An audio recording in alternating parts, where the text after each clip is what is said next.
ओम शांति।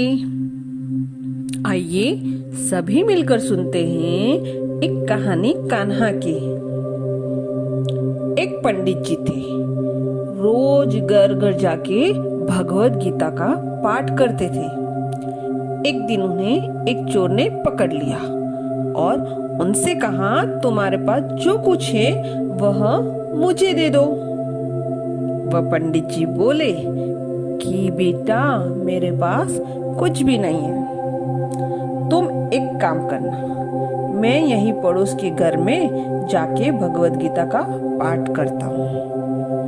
वो यजमान बहुत दानी है। जब मैं कथा सुना रहा हूँगा, तुम उनके घर में जाकर चोरी कर लेना। चोर मान गया। अगले दिन जब पंडित जी कथा सुना रहे थे, तब वह चोर भी वहां आ गया। तब पंडित जी बोले कि यहाँ से मीलों दूर एक गांव है, वृंदावन।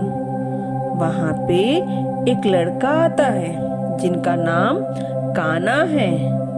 वो हीरे जवाहरातों से लदा रहता है। अगर कोई लूटना चाहे तो उसे लूट लो। वो रोज रात इस पीपल के पेड़ के नीचे आता है, जिसके आसपास बहुत सारी झाड़ियां हैं। चोर ने ये सुना और खुशी खुशी वहां से चला गया। वो चोर अपने घर गया और अपनी बीवी से बोला, आज मैं एक कान्हा नाम के बच्चे को लूटने जा रहा हूँ। मुझे रास्ते में खाने के लिए कुछ बांधकर दे दो। पत्नी ने कुछ फल उसको दे दिया और कहा, बस यही है जो कुछ भी है। चोर वहां से संकल्प लेकर चला कि अब तो मैं उस कान्हा को लूट कर ही आऊंगा।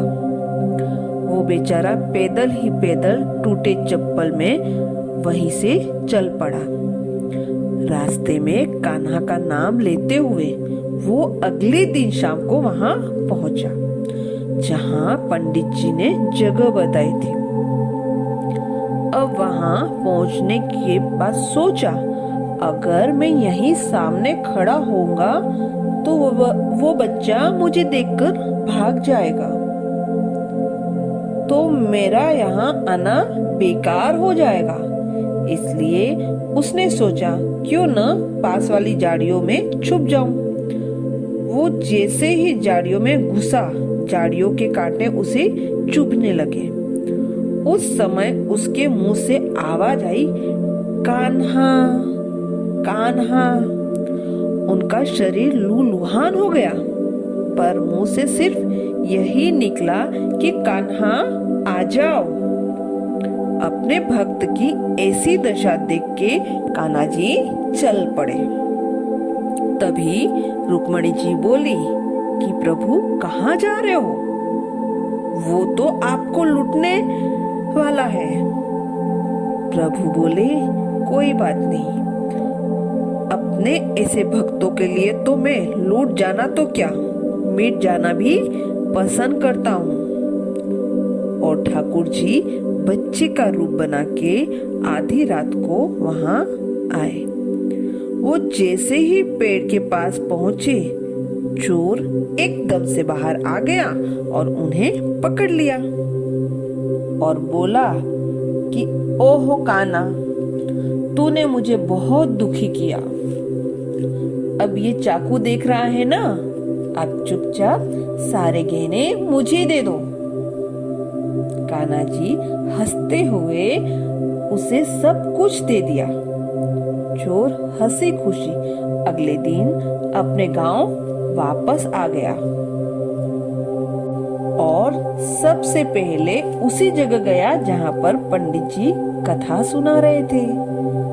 और जितने भी गहने वो चोरी करके लाया था, उनका आधा उसने पंडित जी के चरणों में रख दिया। जब पंडित जी पूछा, ये क्या है? तब उसने कहा, आपने ही मुझे उस कान्हा का पता दिया था, मैं उसको लूट के आया हूँ और ये आपका हिस्सा है। पंडित जी ने, और उसे यकीन ही नहीं हुआ। वो बोला कि मैं इतने सालों में पंडिताई कर रहा हूँ, वो मुझे आज तक नहीं मिला, तुझ जैसे पापी को कान्हा कैसे मिल सकता है।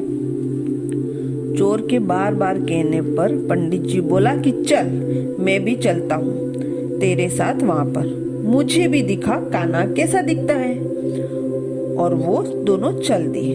चोर ने पंडित जी से कहा कि आओ मेरे साथ, यहाँ पर चुपचाप आ जाओ।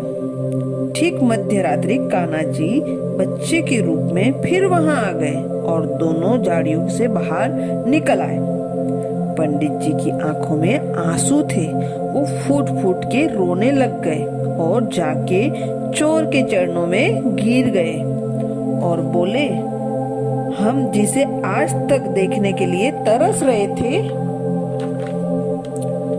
जो आज तक लोगों को लूटता आया है, तुमने उसे ही लूट लिया। तुम धन्य हो। आज तुम्हारी वजह से मुझे कान्हा का दर्शन हुआ है। तुम धन्य हो। ऐसा है हमारा कान्हा, ऐसा है हमारा कान्हा का प्यार। अपने सच्चे भक्तों के लिए, जो उसे सच्चे दिल से पुकारते हैं, उनके लिए वो भागे भागे चले आते हैं। अच्छा, ओम शांति।